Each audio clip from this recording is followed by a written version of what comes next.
Hey, what's up, everybody? How you doing? Episode number 396, Drink Until You podcast, the only podcast that lasts until the last drop. How the hell is your Sunday going? How the hell was your week? Hope everybody's okay. I hope you're safe out there. I am drinking my little mixed drink, my White Claw Surge with a little bit of Tequilas O'Neill's. I'm too deep now at this point. So let's go ahead and have our first drink. If you got them, drink them. Bottoms up. Cheers, everybody.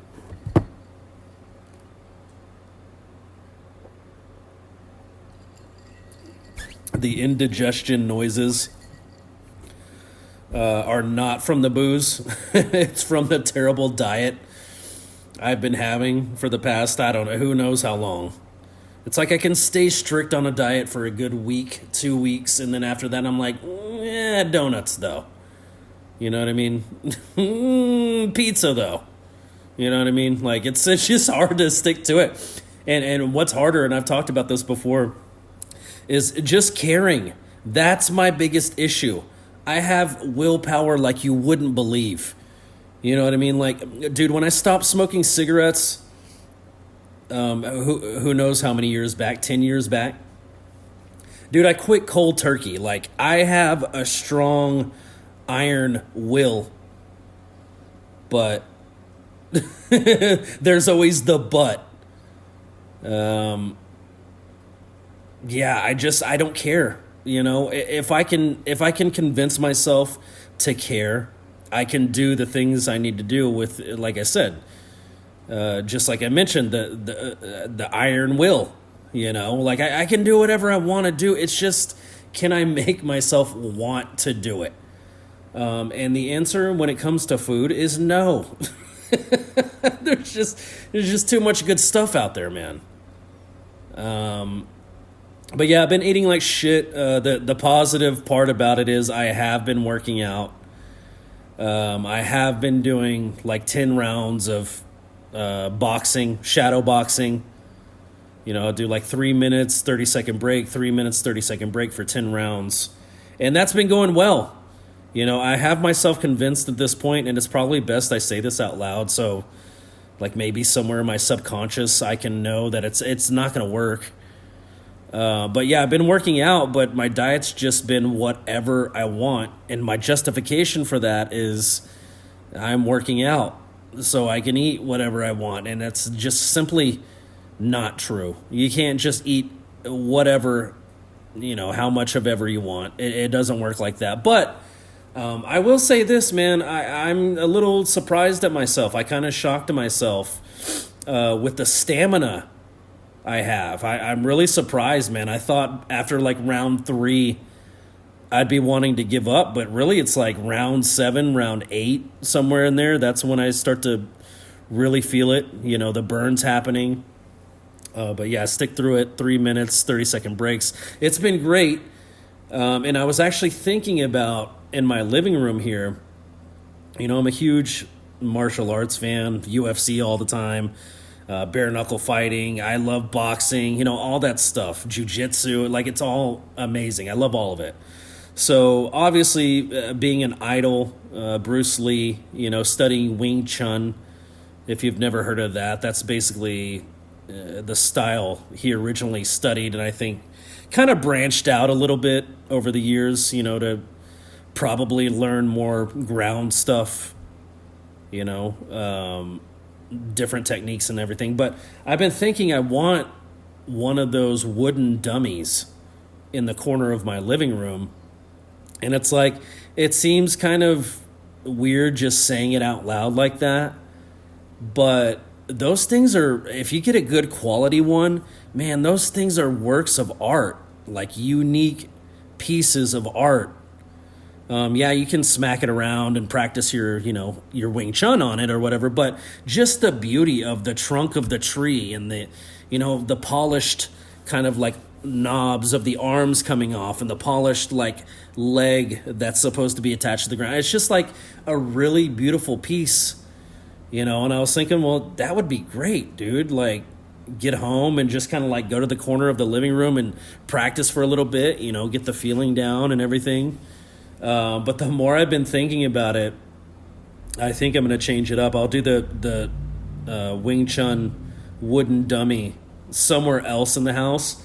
But I've been researching like little bars to put in the corner of the living room, and I was just thinking, like, dude, I love movies. Like, I'm sitting here half-assed watching Superman, the new Superman. Superman's just not my favorite. I don't, it's okay. I'll watch it. It's a 2-hour long movie. I don't know if I'm gonna make it through the whole thing, but yeah, it's like I want to get home and do my studies, as I call them. My practicing my martial arts, whether it be boxing or practicing Wing Chun, trying to get better at that. But it would be so much cooler to like be sitting here on the couch and like be able to watching a movie like I am, that I'm not really paying attention to. Watching a movie like I am, and just like getting up and going over there and making a mixed drink real quick. You know what I mean? Like, that would be awesome. I guess you'd have to like get one of those hotel like ice holders. Like if you're planning on drinking that night, just fill the thing with ice and you have fresh ice. I don't know how to do it other than that, being so far away from the kitchen. But yeah, dude, so I've been looking online. I found, it's not Temu. What's the other one? Wayfair. I'm not sure how credible Wayfair is as a site to buy furniture from. But I feel like I've heard that name before, and I feel like it's pretty good. But yeah, they have these little L-shaped bars, dude. I was like just racking my brain and looking at all the different styles and all the different shapes and everything. And yeah, I finally decided on the L-shaped bar, which is like the best design for a bar. It's like 1, 2, 3, 4 tiers. Obviously you can put your liquor on one tier, have your glasses on another tier, have your active drinks that you're mixing on the top tier of the little bar. But the L shape works so perfect, dude. It's like you can like put it off in a corner to where it's like literally like in the corner and it's like out of the way. Or you can section off a piece of the room with the L shape, to make the little bar. I mean, there's just so many different ways you can use that specific style, that shape. That L shape is just perfect. So I'm looking at one. I did see it on Wayfair. I'm a little nervous about like putting card information into a website I've never used before. So if anybody out there could comfort my feelings, that would be great. Write me at drinkuntilyoupodcast@gmail.com. Twitter at drinkuntilyou. I call it Twitter still. I'm not ever going to call it X. It just doesn't make any sense. Like they built the whole platform to be Twitter. You know what I mean? Like, what are you doing when you make a post? You're tweeting. You're still tweeting. You're not Xing. That doesn't make any sense. That sounds stupid. And to be honest, tweeting sounds stupid at first until, over the years, it's like, all right, I made a tweet. It kind of grows on you. But yeah, dude, lots of great sports this weekend. I'm so sad. Last weekend, I was like, dude, I was on the search for NASCAR on Sunday. I'm just like, okay, what's it, TNT today? Let's go check it, TNT. Let's go check USA. Let's go check the NBC network. Let's go, like all these different places. I'm like searching, and I'm like doing the channel search, and I'm doing like the word search of the event I'm looking for. And it turns out I don't know if this is probably, they do this every year. Apparently, when it comes down to like crunch time and like playoff time, apparently they do the races on Saturday. So I was spending like an hour looking for this freaking race. I'm like getting so frustrated. I'm like, it says it's on NBC. Why is it not? This is horse racing. What the fuck? I'm like getting all irritated. And yeah, I completely missed it. I just missed last week's NASCAR. Luckily, this week, I did catch the race on Saturday once again, and it was a great race. Christopher Bell, my top driver, doing Christopher Bell things, dude. Like, this guy, he's just like, I don't know, like the ultimate strategist. You know what I mean? If strategist is even a word. Strategist, is that how you say it? That's probably the better way to say strategist. Yeah, no one ever said you had to be smart to run a podcast, okay? But he's just so amazing, dude. Like, he was down in like 18th to 15th place, like, for pretty much the whole first stage of the race. 15th to 18th, I'm like, oh God, this is, it's an oval track today, which he can do well on. He's a pretty versatile driver. He can do well on ovals. He can do well on the road courses. Christopher Bell actually coming from dirt racing, which I do have a friend or two who actively participate in the dirt racing, which is really cool because it's like, that's basically, in case you don't know, in case you're new to racing like I am, as it's been explained to me, that's basically like the AAA. Like, if we were to equate it to baseball, the dirt racing is like the AAA, and people, get, for lack of a better term, drafted all the time to NASCAR. Christopher Bell is actually one of those drivers who was a dirt track driver who became a NASCAR driver. And I think he does like events and stuff too, where he'll go back to the dirt track and actually race. That's like his start. It's like a shout out to it, which is really kind of shitty. I know you probably thought I was going to say that's really kind of cool, but it's really kind of shitty, dude. Like, the fact that these professional now NASCAR drivers get to go back to the dirt track to these up-and-coming youngsters and, like, just kick this shit. Like, what other sport does that? What other sport has, like, the all-star team versus the, I don't know, the fucking Michigan, what are they called? Wolverines. You know what I mean? Like, that just doesn't happen. You know what I mean? I guess maybe if it's considered an exhibition, you can classify it under having good sportsmanship. But it's kind of shitty, dude. Like, they'll go back, these NASCAR drivers will go back to the dirt track and just, like, wipe the floor with these guys who are aspiring to be what they have become. You know what I mean? Like, it's probably not a good feeling. But at the same time, how many times did it happen to Christopher Bell before he became a NASCAR driver? Like, how many times did an established driver come back to the dirt track and Christopher Bell's like, fuck, like, I don't want this guy racing today. He's going to win it all. He's a professional racer now. You know what I mean? But yeah, dude, I shouted this podcast out, and I'm not just saying it because he's my friend. You got to go listen to the Inside Pass podcast with Jeremy Little, dude. Like, I actually need to go search for his latest episode so I can see.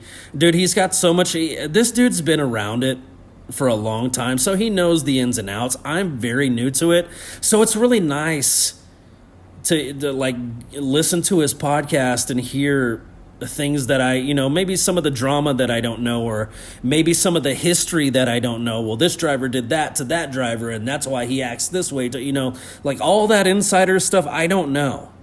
So I mean it, like, seriously, go check out the Inside Pass podcast. It's so informative. Jeremy's funny as hell. Like, it's my source now. It's my newest source for, like, NASCAR information. You know what I mean? Like, that's where I'm going. So yeah, the race Saturday, my second favorite driver, Blaney, wins that race, which he, good for him. And I've said this all season about Blaney, dude. It just seems like, last season it was like Blaney was pretty consistent. It seems like this season Blaney has just got the shit end of the stick on so many deals where he's just, like, minding his business on the track, and just someone, like, swipes him from behind or, pushes him off. And this dude's such a battler. Like, Blaney is such a battler that it just doesn't Yeah, maybe he doesn't show it, but it just doesn't get to him. I've seen several races where he's got like rear-ended or taken out or spun out, and here he comes. He's back in the race again. They didn't destroy his car. He's ready to keep going, and he's a warrior, dude. Like, he just does. He just keeps going no matter what. Unless the car doesn't allow him to go, he's going to be in that race, which I think is like that iron will, dude, to just compete is just super exciting, dude. Like, if you're not into NASCAR yet, I never thought I'd be saying this. I never thought I'd be promoting NASCAR, but dude, it's such a great, just all the elements of the race, all the strategic things you have to do to win there, and then NASCAR mixes it up too. Though that one race, I can't remember, it was early on in the season where they did like the fast tires that had the red tape on them versus just the regular standard tires.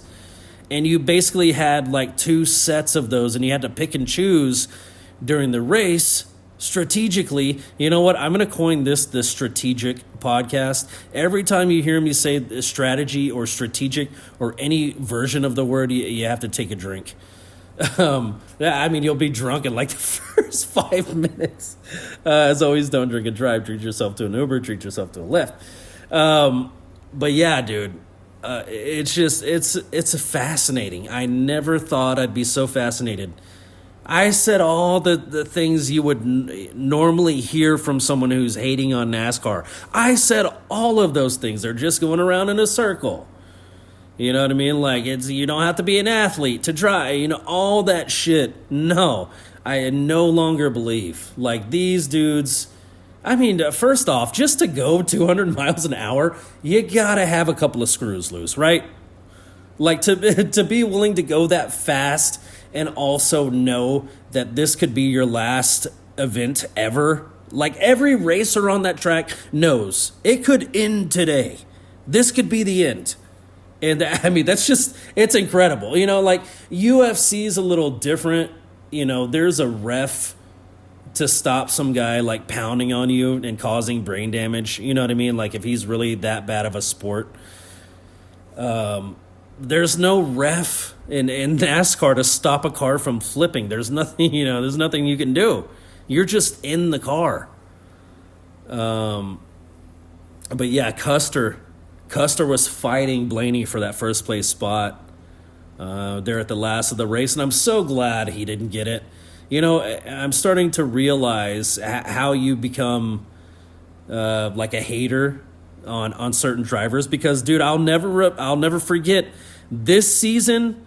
All it took was one act from Custer to my driver, Christopher Bell, early on in the season. All it took was one act of him like slamming Christopher Bell into the wall. And I hate Custer now. You know what I mean? Like, it really doesn't take much. And I'm starting to get it. Like, Custer's last stand. You know what I mean? Like, to me, in my eyes, he's just a piece of shit.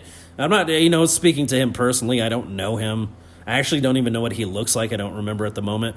But just as far as driving and being in NASCAR, like, he's a fucking asshole. Like, he will take advantage he's a weasel. You know what I mean? So I'm so glad to see Blaney beat him out. McDowell got wrecked out. That's my third driver in the Ally car. He got wrecked out. I don't think his team performed well enough. They were close, but I could be wrong. I don't think his team performed well enough for him to make it to the playoffs. So, yeah, he's out. I'm sorry. Did I say McDowell? I meant Bowman. Sorry, I'm still learning the name. I meant Bowman. Did I say Bowman? The Ally car? Bowman is who I was trying to talk about. It looks like he's out. I don't know. We'll have to see. This is going to be my first NASCAR watching playoff experience, so I'm excited. See how it all works. I know those commentators are super knowledgeable. And let me ask, just by the way, when I watched NASCAR growing up, there was always, before the race, there was always the boogity guy. What happened to that guy? I don't ever hear that phrase anymore. Did he pass away? Did he retire? Like, I don't hear that phrase said at all anymore. Like, that was his thing. Like, let's get racing, boogity, boogity, boogity. I don't ever hear that anymore. So what happened to that guy? Who was that guy? That's like a famous, like, even not knowing NASCAR, I know that's a NASCAR thing. You know what I mean? I knew that before. My dad used to say that to me. You know that guy on NASCAR? He always says, let's go racing, boogity, boogity, boogity. Like, no, I don't know who that is, but that phrase is going to be forever stuck in my head now. But yeah, man, good races. It was great to see. I'm glad I actually got to watch it on a Sunday. It feels weird now. Like, I should be, like, doing something on Sunday. Like, I should be watching the races right now, but it's, I don't know, maybe they just moved to Saturdays during the playoff time. I don't know, or in preparation of the playoff time. I don't know how it all works. Excuse me. But yeah, I'll have to listen to more of that Inside Pass podcast to figure it out, because I know he has all the knowledge. So anyways, let's go ahead and have another drink. I feel like I got hiccups now. One sec. Cheers. Oh, yeah, I do.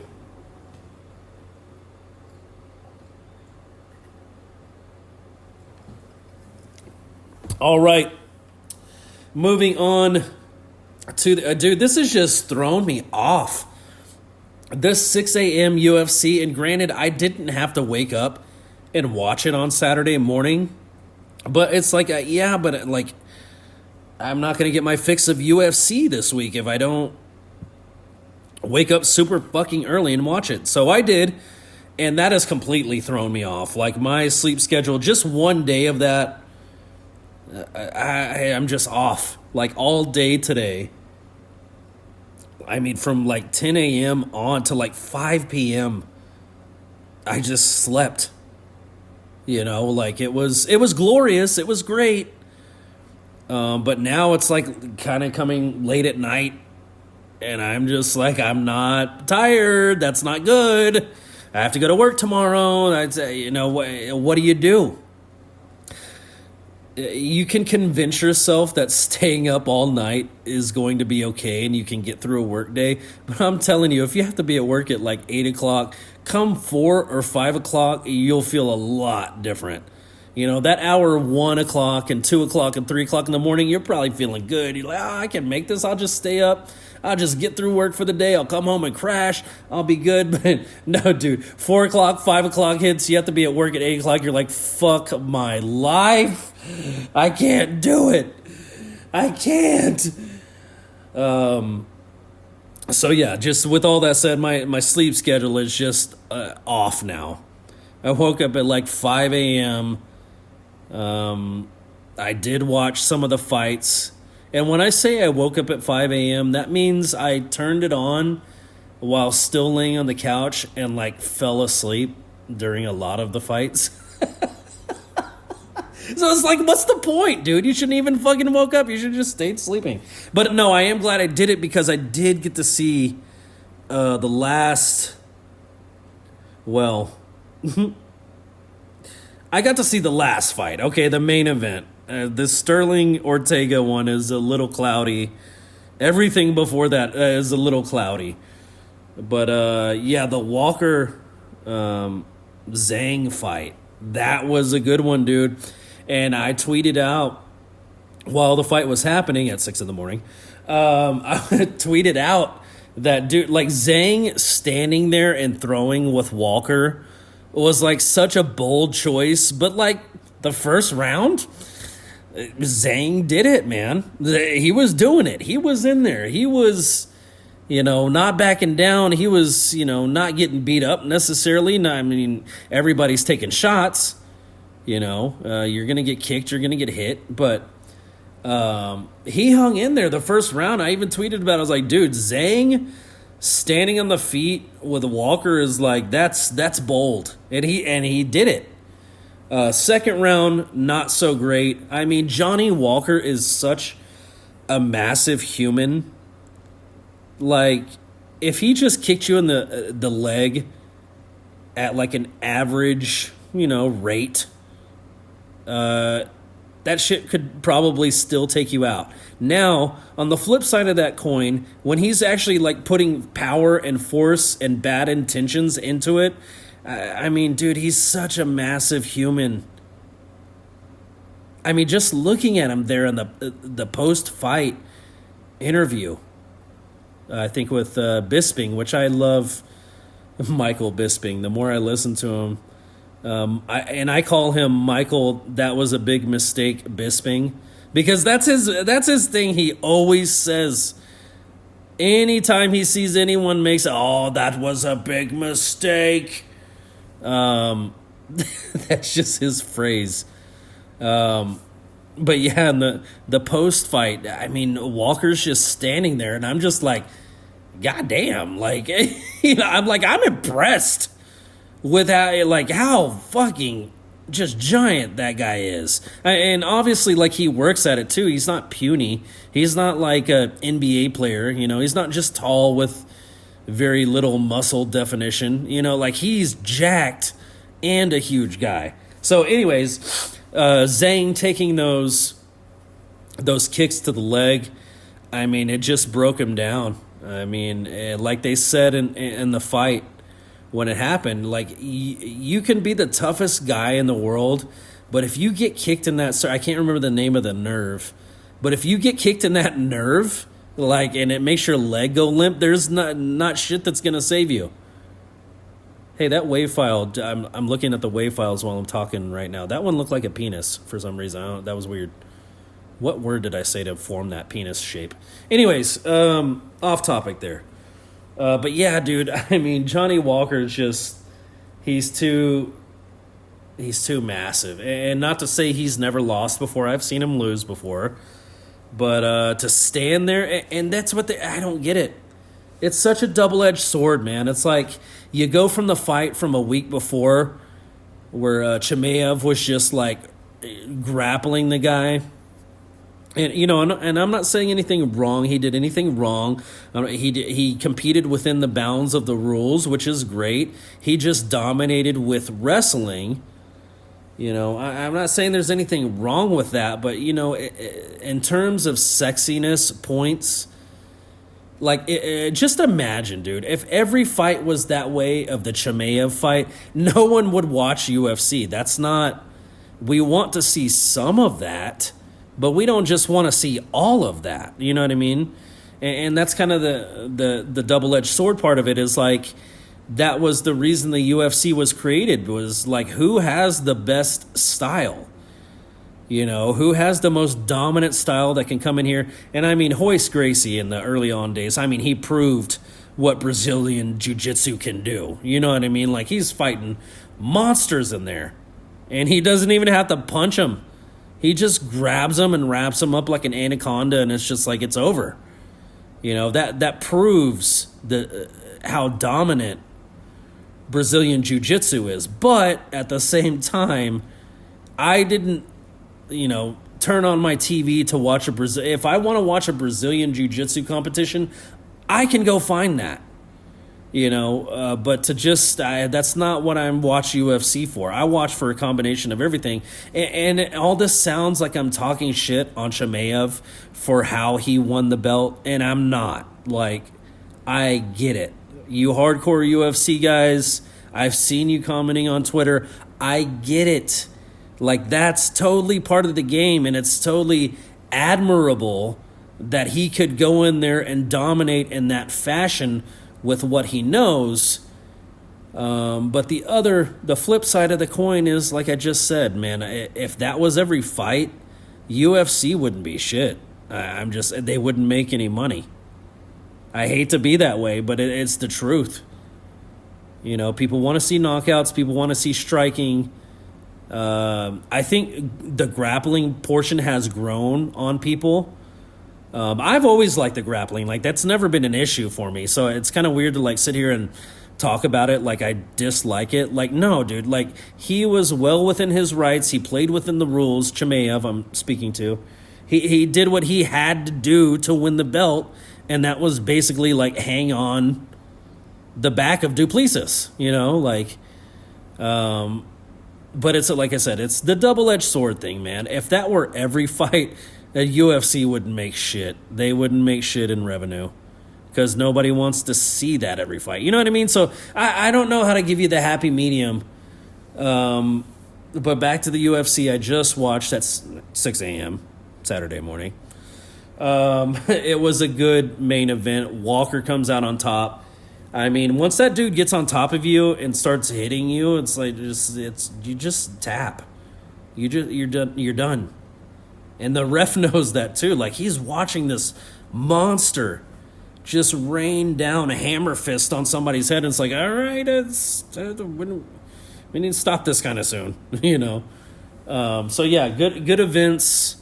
Moving over to MLB before I end the episode here. My Texas Rangers. Dude, they got us fans tied up in knots. We don't know what to think. It's like they lose a series and they look like shit. And then the next series, they come out and they sweep the team. And also on top of that, Jock Peterson is playing really well and hitting the ball. It's like, what, dude? What the fuck, man? Dude, it's like a dog chasing his tail. I don't know what to think of this team. I was talking to somebody on Friday at work about, the Rangers' chances, and I've all but given in. You know what I mean? Like, I'm like, yeah, it's probably, we might not make the playoffs this year. And he's like, might not? You're not going to sniff the playoff. I'm like, yeah, I have to concede. Look at the way they've been playing. And then I'm going to go in tomorrow, and I'm going to be like, we got the sweep. What? Who are these guys? Can we just be the team that sweeps? But yeah, I mean, my Rangers, I don't know. I can't even, what do I say? Playing well? Starting to play well? That might be the better way to say it. They're starting to play well late in the season. But yeah, I have to imagine, dude, if they're going to make it in, my hope, and this is what I said too, my hope for them to make it into the playoffs is never lost until it's mathematically impossible. Like, we always have a chance in my mind until it's mathematically impossible. And I was thinking we're coming up on that very, very soon. But yeah, I don't know. I don't know what to tell you about the Rangers. Are they good? I don't know. Are they bad? I don't know. Are they going to make it to the playoffs? I don't know. Are they going to miss the playoffs? I don't know. I just don't know. I don't think any of us fans know. It is nice to see Jock Peterson. I gave him a compliment last episode. Just taking a walk in a certain game is like, that's better than striking out. I'll take a walk. At least when the next guy comes up behind you, he has a chance to knock you in, So yeah, I haven't looked at MLB standings. I don't know. I'm kind of caught up right now. As you know, I love just bad MLB teams. So MLB The Show, I'm playing as the White Sox in the franchise portion of the game, which is a lot of fun. And that's the weird thing, dude. When it comes to MLB, like playing it on a video game, baseball is a hard game. You can disagree, you can say it's boring, you can say whatever you want, but baseball, so many athletes. This will tell you what I'm saying is the truth. So many athletes over the years in various sports, they all point to one thing as being one of the hardest things to do as an athlete. And that thing is hitting a baseball with a baseball bat. It's one of the hardest things to do. It's amazing that it can be done as consistently as it is. But yeah, dude, I don't know, man. I don't know what to make of the Rangers. I don't know what to make of the season. We're just going to have to wait and see. Part of me is, of course, the homer that's going, we can do this. There's still time left. And the other part of me is like, it's over, man. Like, we had our chances. We had our series that we should have won. It's over by this point. But I don't know. I don't know that for a fact. I don't know if it's over by this point. If they go on a freaking winning streak all of a sudden, I don't know. It's different. So, yeah, I'm playing as the White Sox. I love shitty teams like the White Sox. The Oakland A's, formerly, I guess, the Oakland A's. I just like teams that just. It reminds me of going to NBA games when I was a kid, going to watch a Mavericks game. It's like going to the game was fun. Like you knew you were going to get some snacks, you knew you were going to have a good time, you could be loud and crazy but when you went, and the Mavericks have been shitty my whole life, up until the 2000s-ish. And it's like to go watch your shitty team get a victory on the night you went is just like an extra, like, Christmas present. You know what I mean? Like, it just feels that. So I think that's kind of why these terrible teams have my heart, is like when they squeak out a win, it's like a huge thing. You know what I mean? Like, that doesn't normally happen. And how did they get the win? They usually grind it out. I respect that. You know what I mean? Like, not giving up, not giving in. Not just letting the other team who's in first place just come in and bulldoze you, you know what I mean? Like having some backbone, standing up, like we're not going to make it to the playoffs, but you're not coming in here and beating us, you know what I mean? Like that's admirable to me. I always love the underdog, pretty much in every aspect of baseball. So, yeah, I'm playing online. Look for me on Twitch. I mean, in my estimation, the White Sox are going to win the World Series this year, on my video game anyway. So that's what I'm doing. Check me out on Twitch. Go check out my YouTube page. Dude, I'm growing it a lot more than I ever have before. I'm putting up my video game clips. I did a little kind of a music clip of me practicing playing a song, playing along with the song. It's a lot of fun. Go check out my YouTube page. I think it's /Drink Until You Podcast. I'm pretty sure. It should be easy to find. You'll see the logo.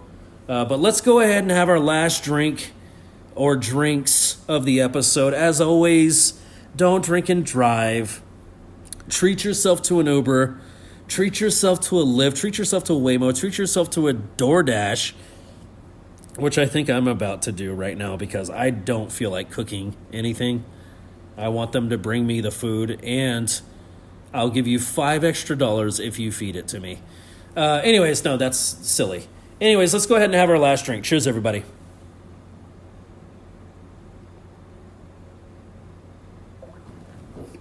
I have no idea what's even happening in this Superman movie. It's some political portion. They got to get political with it. They got to tell you why it matters. No, all the humans on the earth shouldn't die. I don't know what's happening. Like, it's the bad time to watch a movie, bro. When you have to talk and you have to leave it on mute, it's not a good time to start the Superman movie. Oh, dude, I've been watching, I watched for the first time in a long time, American Hustle over the weekends. Dude, say what you want about Christian Bale, say what you want about Amy Adams, and who I'm not taking anything away from as far as being amazing actors, but Jeremy Renner as the mayor in the movie, he's my favorite character in the movie. He is my absolute favorite character in the movie. Now, there is a portion in the movie where they go talk to, what was his name? The big mob guy, Robert De Niro. What is this? Mr. Tedeschi. No, that's from The Whole Nine Yards. I can't remember his name, but yeah. Robert De Niro's character, what a mean mobster. Like, oh my God, he was so scary in that movie. But Jeremy Renner, I hope he won some awards for that because he was great. I loved him and I loved his character, other than the one meeting they have with Robert De Niro, the big boss guy, where they're talking about putting up the casinos and everything. And this is based on a true story too. And I totally believe that it is because of what I'm about to say in the history of America. But there's a point, they're all meeting in the back room with the big mob guy. Robert De Niro, and he's like, yeah, we don't want the Jews to make money. We don't want the Mexicans to make money. We certainly don't want the blacks to make money. You know, it's like, dude, and Jeremy Renner's character is like nodding his head in that scene. And I'm like, that's the only thing that kills it for me, for your character, is the fact that I know he's trying to do what's best for New Jersey, but not, you can't say you're all about the people if you're willing to shun some of the people from making the money. You know what I mean? Like, it didn't sit right with me.